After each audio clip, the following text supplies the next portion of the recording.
Assalamualaikum warahmatullahi wabarakatuh. Sebelumnya, perkenalkan, saya Ami Cahyani Putri, NIM P01720424068, Prodi Profesi Nars Poltekkes Kemenkes Bengkulu. Di sini saya akan menjelaskan sedikit tentang laporan pendahuluan isolasi sosial. Langsung saja kita mulai ya. Di sini, apakah teman-teman sudah ada yang tahu apa itu isolasi sosial? Belum ya.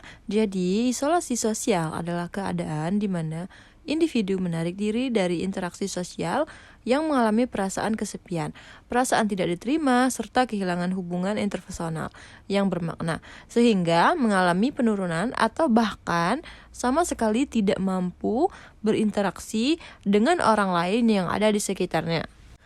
Apa sih penyebab isolasi sosial?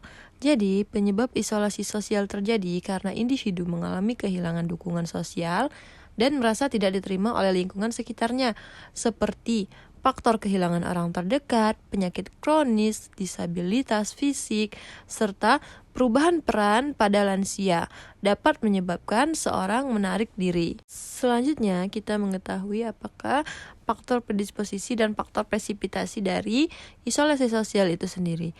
Yang pertama dari faktor biologis, gangguan fungsi otak, penyakit kronis, atau disabilitas. Yang kedua, faktor psikologis, HDR, kepribadian tertutup, trauma, dan rasa tidak aman.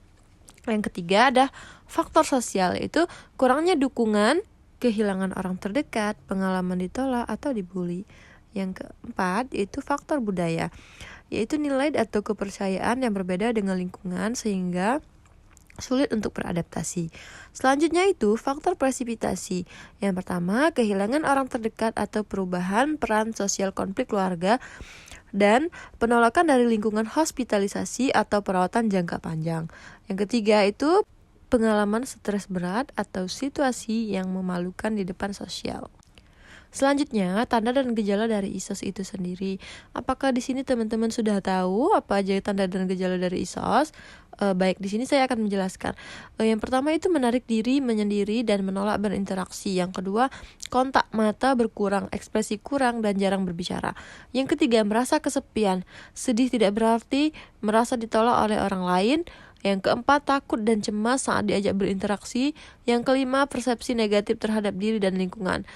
Yang keenam, sulit berpikir jernih, mudah curiga. Yang ketujuh, gangguan tidur, nafsu makan, dan energi menurun.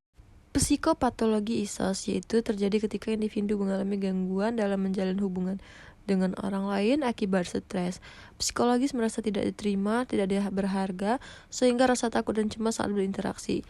Kemudian, individu menarik diri dari lingkungan sosial, merasa kesepian, cemas, dan sedih.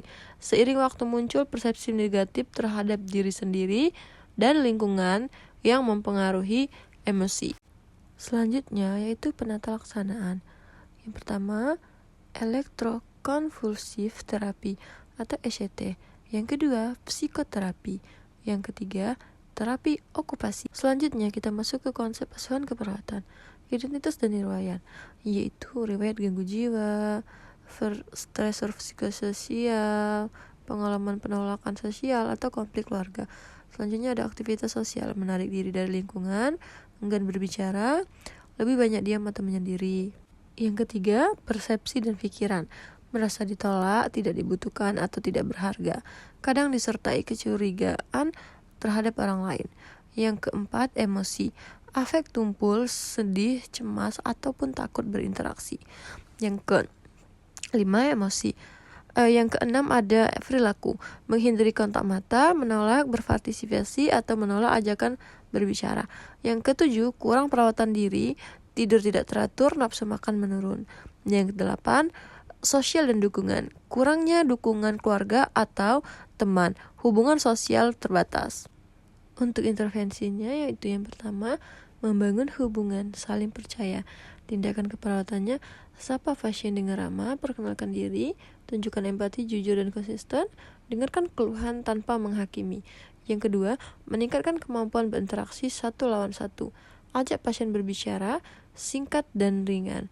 beri pujian atau respon positif. Pertahankan kontak dan waktu interaksi secara bertahap. Yang ketiga, meningkatkan kemampuan berinteraksi dengan kelompok kecil. Libatkan pasien dalam aktivitas 2-3 orang, misal bermain, diskusi, atau ringan. Yang selanjutnya, berikan dukungan dan penguatan positif. Yang keempat, meningkatkan kemampuan berinteraksi dengan lingkungan sosial yang lebih luas. Ajak pasien bergabung dalam kegiatan kelompok. Dorong pasien mengekspresikan perasaan dan pendapat. Baik, itu saja penyampaian materi dari saya. Semoga ilmunya bermanfaat dan dapat diserap. Saya akhiri. Wassalamualaikum warahmatullahi wabarakatuh.